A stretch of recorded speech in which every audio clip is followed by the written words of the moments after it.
1800चा 25% म्हणजे किती? 25% म्हणजे दिलेल्या संख्येला 4 न भागणे.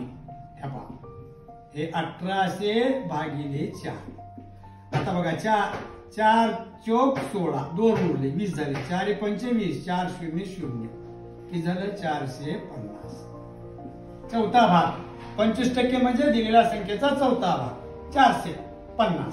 अशा रीतीने तुम्हाला ह्या प्रश्नाचं उत्तर शोधा आणि कॉमेंट्स बॉक्स मध्ये मला पाठवा.